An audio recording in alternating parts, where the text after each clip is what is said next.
یوم جمہوریہ لوگ اکٹھے ہو کر نہ منا سکے، لیکن حضرات یہ بات یاد رکھنی چاہیے کہ ملک 15 اگست 1947 کو آزاد ہوا، لیکن ملک آزاد ہوا، کتنے لوگوں کی جانیں گئیں، کتنے لوگوں نے قربانیاں دی، اور یہ جو جشن منایا جاتا ہے صرف اس لیے کہ ان لوگوں کی قربانیوں کو یاد کیا جائے، ان لوگوں کے کارناموں کو یاد کیا جائے۔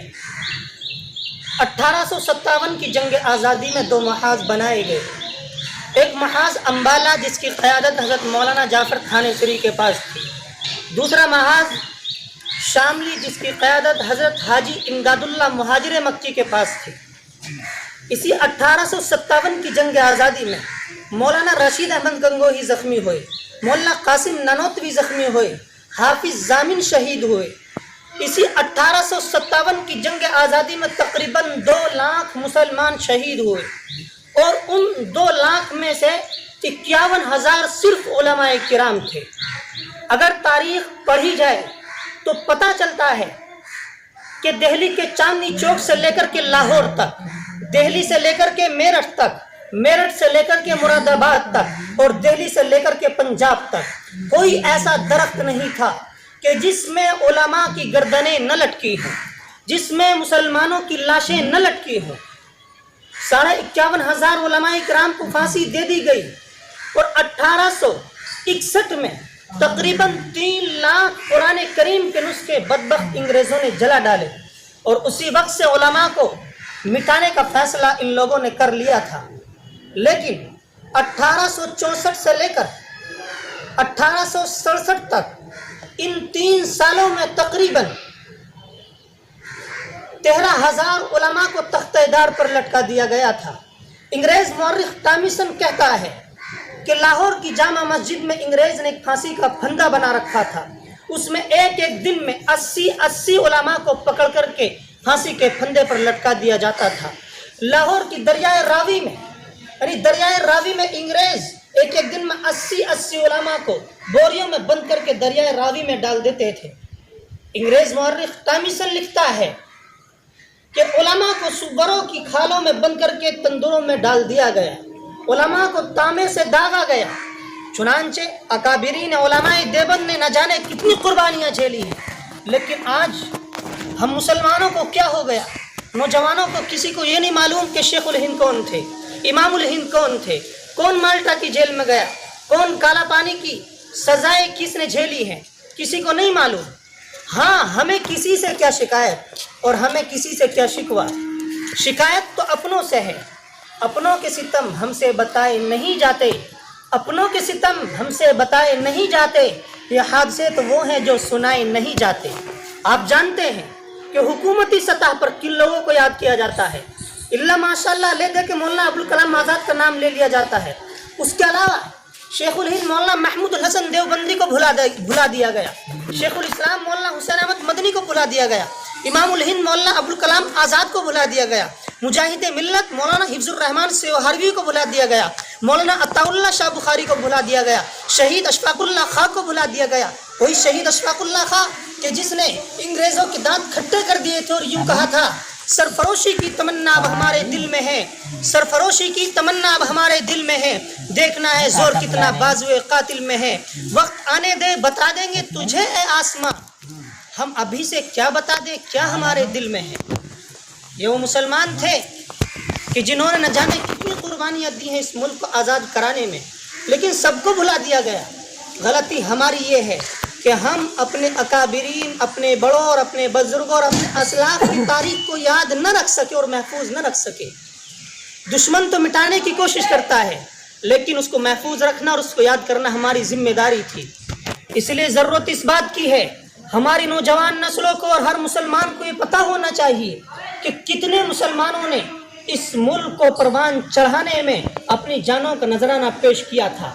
علامہ فضل حق خیر آبادی جب انہوں نے انگریزوں کے خلاف فتویٰ دیا تھا تو آپ کو گرفتار کر لیا گیا تھا، اور اس وقت جب آپ کو کورٹ میں پیش کیا گیا، جج آپ کے سامنے تھا، جج آپ کے سامنے آیا کہ اس جج نے آپ سے 3-4 کتابیں پڑھ رکھی تھی، جج نے کان میں کہا کہ آپ یہ کہہ دینا کہ میں عالم دین نہیں ہوں۔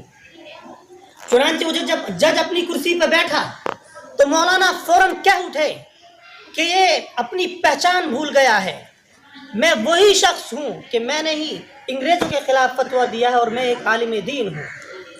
آپ کے خلاف مقدمہ کر دیا گیا بغاوت کا، آپ کو سزا دی گئی، آپ کو رنگون کی جیل یعنی جزیرہ انڈمان نکوبار میں بھیج دیا گیا، آپ کو کالا پانی بھیج دیا گیا اور آپ کو وہیں جام شہادت نوش کرنا پڑا۔ یعنی کالا پانی کی سزا جھیلتے جھیلتے اللہ نے آپ کو وہیں شہادت دیتی ہے۔ یہی ہمارے علماء کی تاریخ ہے۔ مولانا محمود الحسن دیوبندی، جب آپ کو مالٹا کی جیل میں قید کر لیا گیا، انگریز روزانہ تہہ خانے میں لے جاتا تھا اور وہاں جا کر کے آپ کو الٹا لٹا کر کے گرم سریا کر کے آپ کی کمر پر لگاتا تھا اور کہتا تھا کہ محمود الحسن ہمارے راستے سے ہٹ جاؤ اور ہمارے خلاف فتویٰ نہ دو۔ مولانا حسین احمد مدنی انہی کے ساتھ تھے۔ آپ روزانہ دیکھتے تھے چھپ کر کہ میرے شیخ کو لے جا کر کے تہہ خانے میں انگریز کیا کرتا ہے۔ آپ نے دیکھ لیا، شیخ الہند نے شیخ الاسلام سے کہہ دیا تھا کہ میرے راز فاش نہ کرنا، یعنی کسی سے بتانا نہیں۔ جب آپ کو رہائی نصیب ہوئی، جب آپ کا انتقال ہو گیا، جب جنازے کو نہلایا جا رہا تھا، جو لوگ نہلا رہے تھے آپ وہ لوگ دیکھ کر کے ڈر گئے، فوراً بھاگے شیخ الاسلام مولانا حسین احمد مدنی کے پاس گئے، کہا کہ حضرت یہ کیا معاملہ ہے؟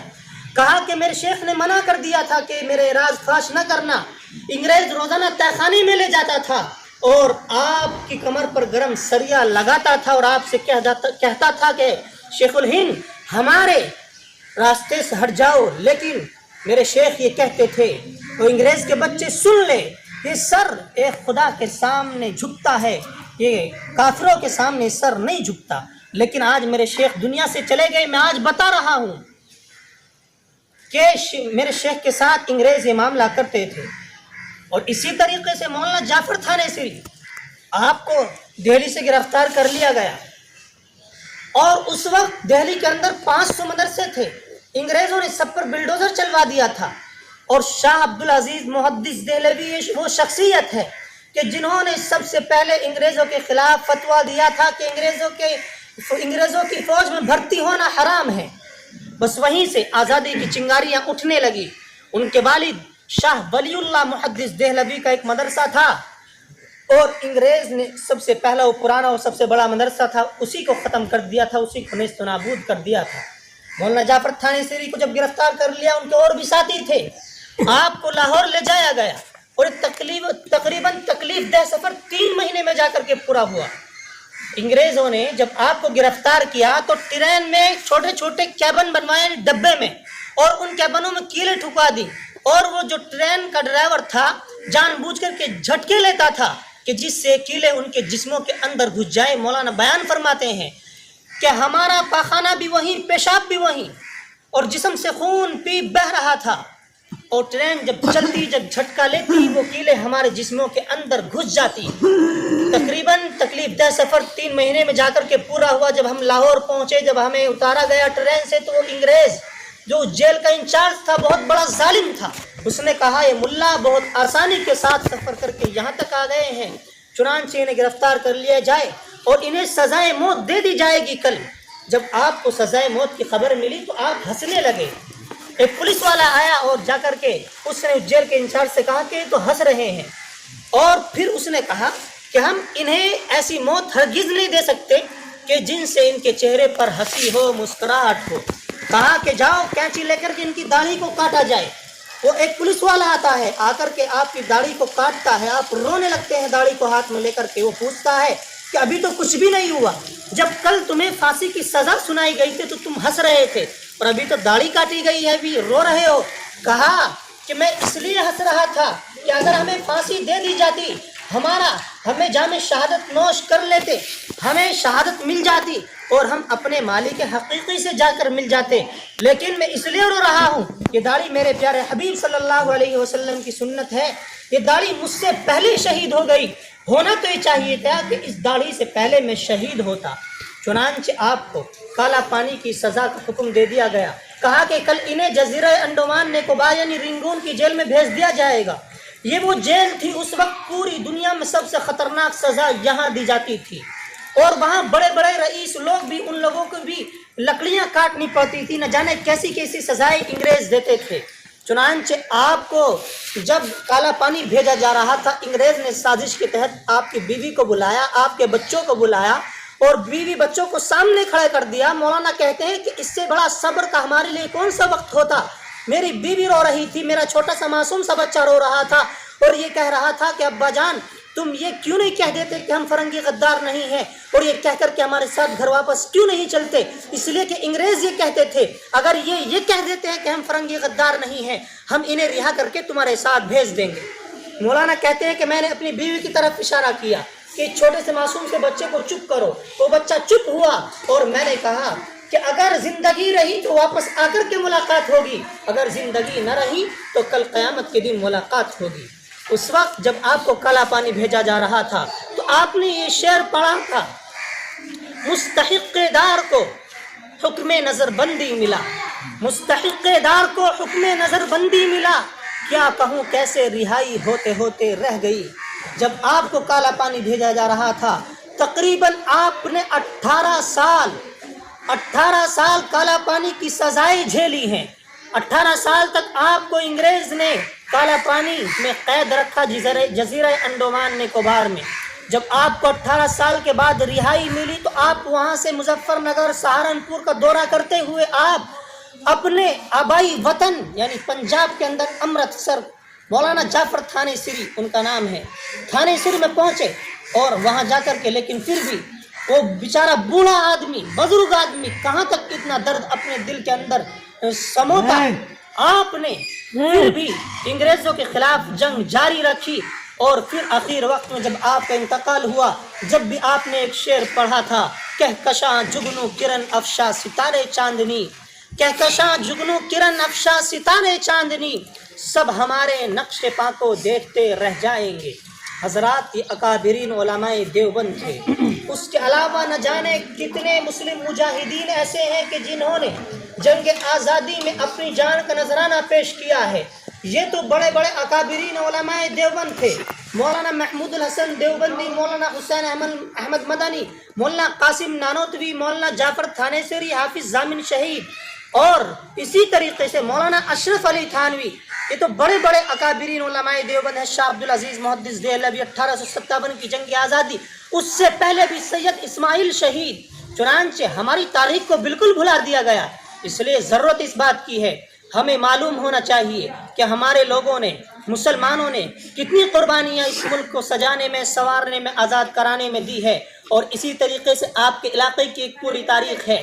پٹھور کے رہنے والے سید شفیق احمد، آپ نے گاندھی جی کے ساتھ جب آندولن ہوا آپ شانہ بشانہ کھڑے رہے، اور جب یہاں گنگا اسنان کے موقع پر فساد ہوا جب بھی آپ ساتھ رہے۔ اسی طریقے سے آپ کے شاہجہاں پور کی تاریخ، مولانا ارشاد صاحب للیانہ، ان کی ایک پوری تاریخ ہے۔ اسی طریقے سے خورشید علی عرف لڈن شہادت کے رہنے والے تھے، یہ تو آپ کے ایک علاقے کی تاریخ ہے۔ ضلع میرٹھ کی پوری ایک تاریخ ہے۔ اس کے علاوہ اگر آپ پڑھیں گے پورے ملک کی مسلمانوں کی تاریخ بھری ہوئی ہے جنگ آزادی سے، لیکن بدقسمتی سے ہمارے ناموں کو بھلا دیا گیا ہے۔ وہ لوگ جنہوں نے خود دے کر اس ملک کو زینت بخشی ہے، وہ لوگ جنہوں نے خود دے کر اس ملک کو زینت بخشی ہے، دو چار سے دنیا واقف ہے، گمنام نہ جانے کتنے ہیں۔ ضرورت اس بات کی ہے جو لوگ بالکل گمنام ہیں، جنہیں لوگ جانتے ہی نہیں ہیں، ان لوگوں کی تاریخ کو پڑھو اور انہیں منظر عام پر لانے کی کوشش کرو۔ دعا کریں کہ اللہ تبارک و تعالی کہنے سننے سے زیادہ عمل کرنے کی توفیق مرحمت فرمائے۔ وما علینا الا البلاغ۔